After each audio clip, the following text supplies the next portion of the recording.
Good afternoon and happy Independence Day. Just because it's Independence Day doesn't mean that we can't learn a little Torah. So we're going to do the Saturday night Mesilas Yesharim class on Sunday afternoon because Shabbos is ending very late. So if you're having a hot dog or hamburger, please continue eating and we'll learn something too. So we've been learning Mesilas Yesharim for over a year now, probably maybe close to 2 years. And we're on chapter 20 where we're learning about Chassidus, piety. A pious person is somebody who wants to go above and beyond in his service of Hashem and following the Torah. Now, the topic we were talking about last time was how to determine if an added stringency is something you should do or not. We learned when it comes to mitzvos, you do mitzvos no matter what. Right? Something bad might happen, you're afraid someone's going to make fun of you. You do the mitzvos, you keep the commandments. But when it comes to a stringency, you have to be very careful that the stringency that you want to keep to become a more pious person, a person who observes the Torah more, is only going to have positive outcomes. And we're going to learn how certain stringencies perhaps could have negative outcomes from them, and how you should avoid those types of stringencies. So before taking on a stringency to be a chassid, the Ramchal said we need to have three things. One is that he's to be very, very sincere, and that his motivation is just to bring happiness, satisfaction, ki'ilu ta Hashem. Number two is that he has to scrutinize his actions very carefully. He has to analyze what he's doing, and that he's coming with true motivations. And the third thing he has to do is he has to throw his burden upon Hashem. He has to trust in Hashem that he's doing it for the right reasons.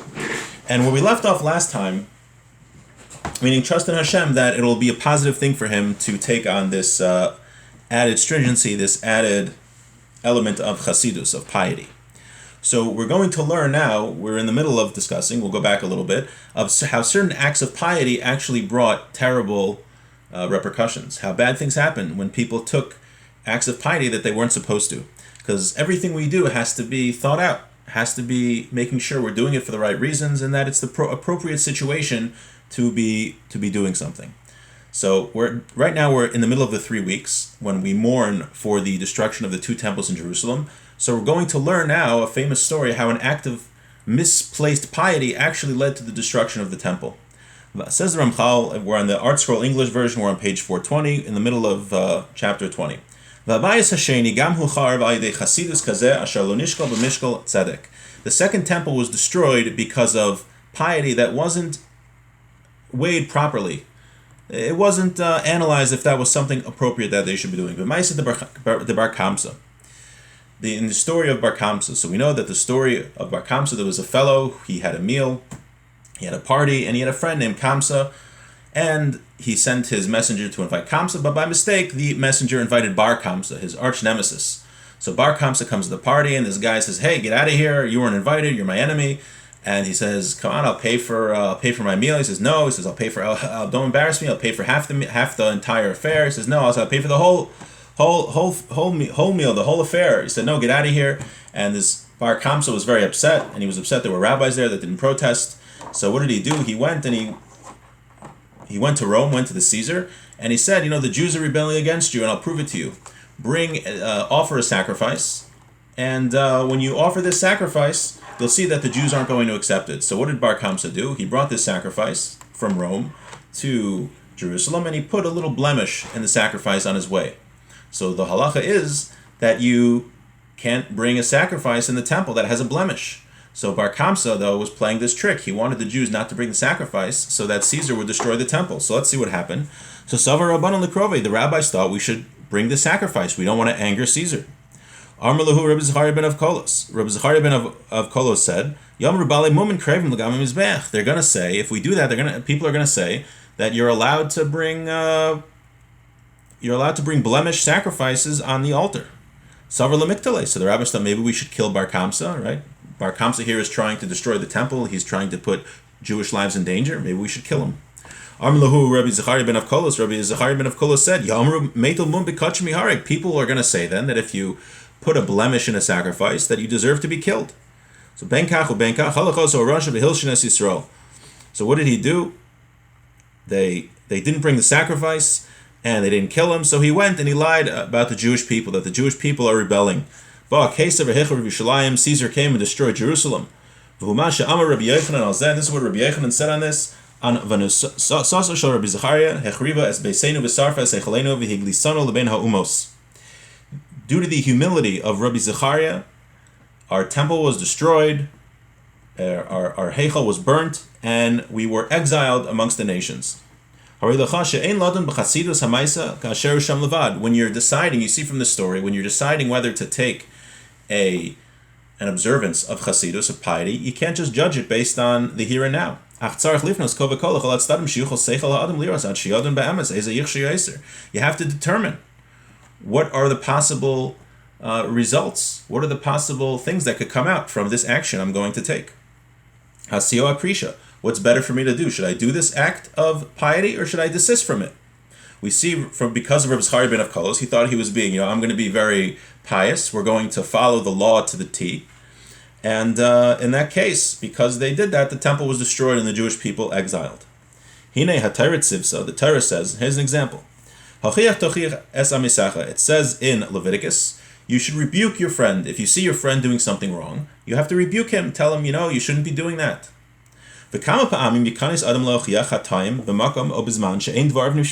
many times, someone's doing a sin, this is probably most of the time, someone's doing a sin, and he doesn't want to listen to you. If you tell him stop doing that, he's not going to listen to you.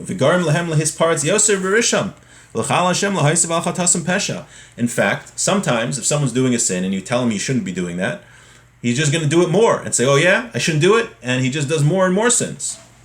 So in that case, the proper path is to be quiet. The Chassidus demands, piety demands, to be quiet, to not rebuke your friend in that case, right? A pious person would think, the Torah says I have to rebuke him now, so let me rebuke him. That's what the Torah says. But really, you shouldn't be doing that. Because if your rebuke is going to lead the person to commit more sins and to desecrate Hashem's name, that's defeating the purpose. And obviously, every situation has to be weighed. When a person should rebuke, when he shouldn't rebuke, and it's always good to get halachic guidance in those scenarios. The rabbi said, "Kishem shemitzvah loymar davar hanishma, kach mitzvah shelo lomer es she'ena nishma." Just like the Gemara in Yevamah says, just like it's a mitzvah to say something which will be heard and accepted, so too it's a mitzvah to not say something which will not be heard. It's obvious that a person should run to do mitzvos, and to be those that are involved in mitzvos. But sometimes when you're running to do a mitzvah, it can actually cause fights and will actually denigrate the mitzvah. How so? And the fact that you're trying to do honor to the mitzvah could actually lead to desecration of the mitzvah. So if by you running to do the mitzvah, and there's other people running to do the mitzvah, and it's going to cause a fight, the chassid should say, it's better that I don't run to do the mitzvah now. It's better that I don't get this mitzvah than to cause a fight or be involved in a fight. That's what a chassid would do. This is what we find in the Medrash. We find an example of this. The Levim in the Mishkan, in the tabernacle, knew that to carry the Aron, or the 10 Commandments were kept, and the manna was kept. It was a very big mitzvah.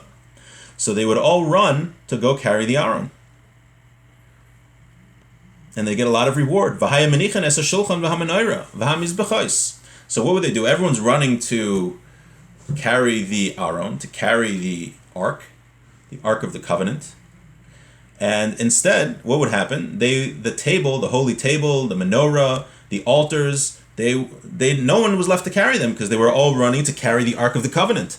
They were all running to the Aron to take reward. And they would fight and say, I want to hold it, I want to hold it. And because of that, they were acting with levity and disrespect. And they would then be smitten by the divine presence. Okay,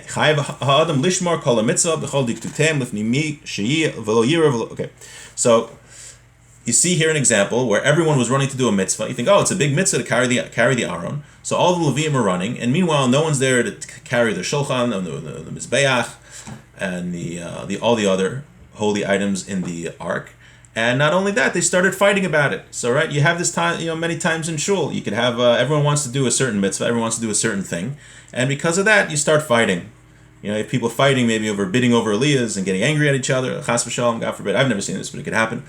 And it's better to leave the mitzvah alone and not get into a fight. So a chassid, we all have to weigh the benefits of running to do a mitzvah and what could potentially come out of it. So far we have a couple false pieties that could happen. One is saying something when we're not supposed to. We think we're rebuking somebody. We should really keep our mouth shut.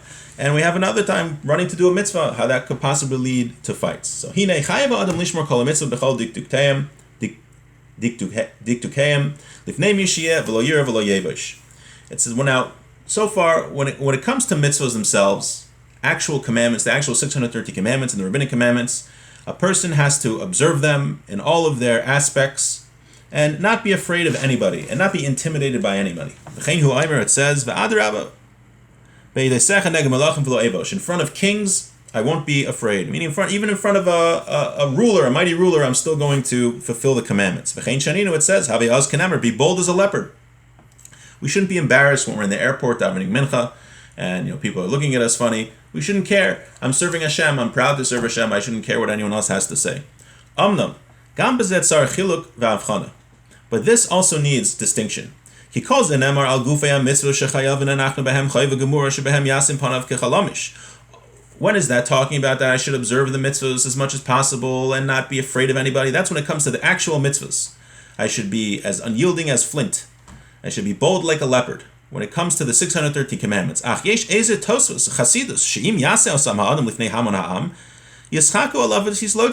there are certain acts of piety that are stringencies that go above and beyond, that if I were to do them in front of people, people would laugh at me and make fun. And because of me, I cause people to do a sin.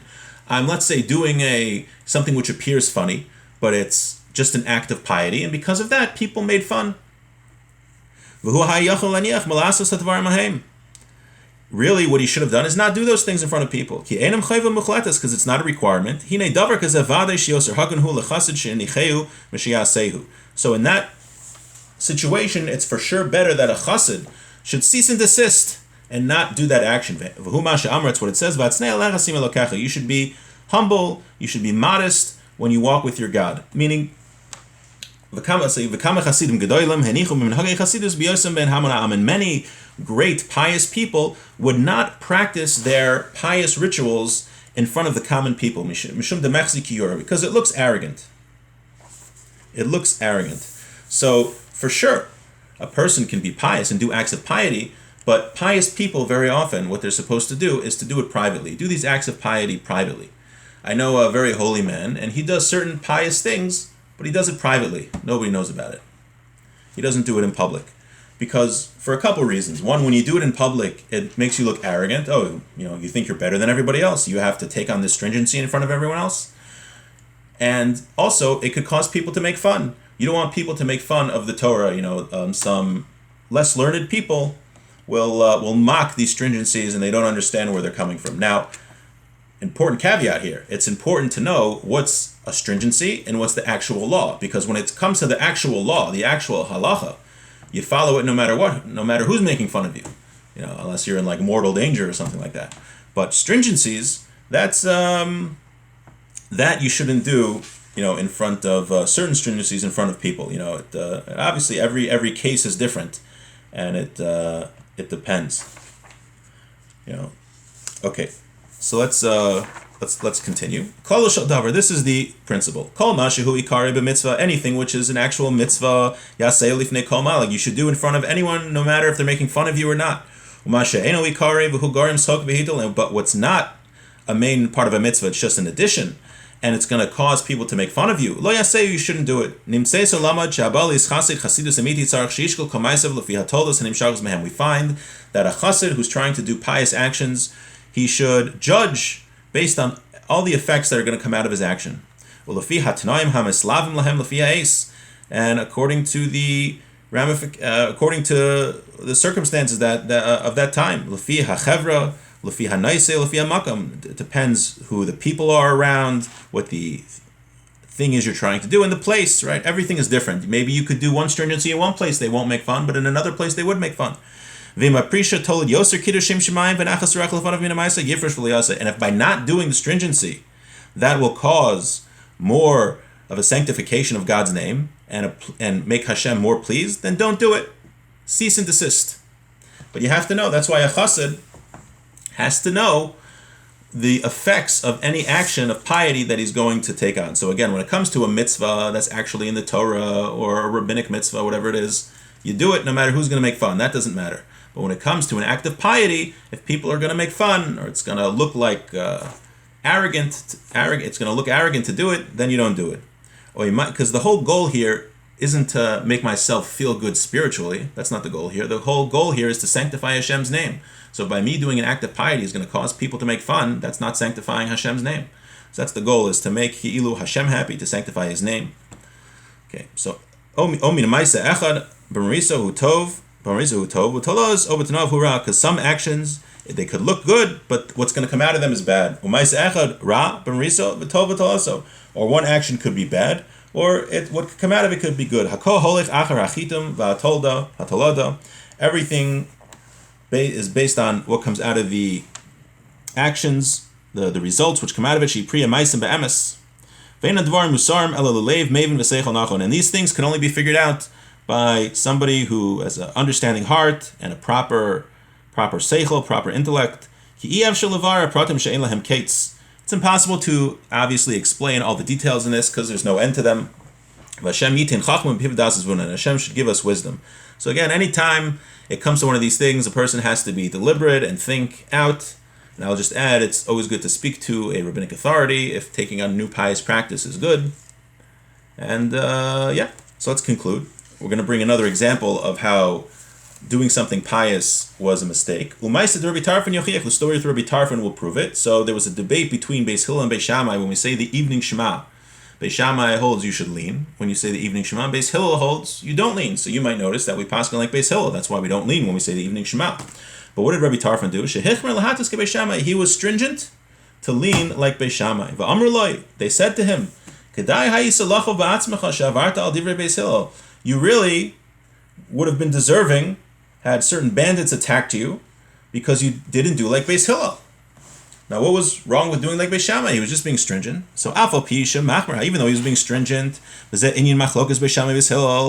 You have debates all the time, and sometimes people are stringent like authority. So, what was the big deal? Beis Hillel hay inyan kavod liYisrael. It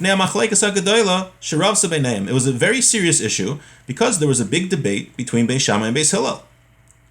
And in the end of the day, it was decided that the law should be like Beis Hillel. And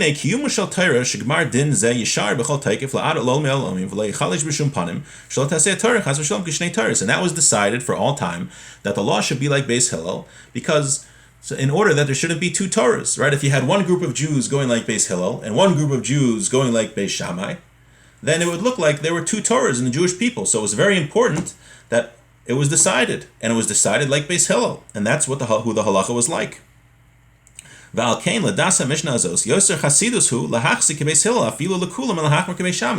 So the proper act of piety in such a case is to do like Beis Hillel, even though it was a leniency, and to not be stringent like Beis Shammai, because it's more important to have unity in the Jewish people, all like Beis Hillel, than to be stringent yourself like Beis Shammai. That would have been the proper pious act. So now why that doesn't apply by every machlokas, and that's a discussion for another time. But the point that he's making here is that every act of piety that one wants to take on has to be thought out, and the results which will come out from that act should be analyzed. So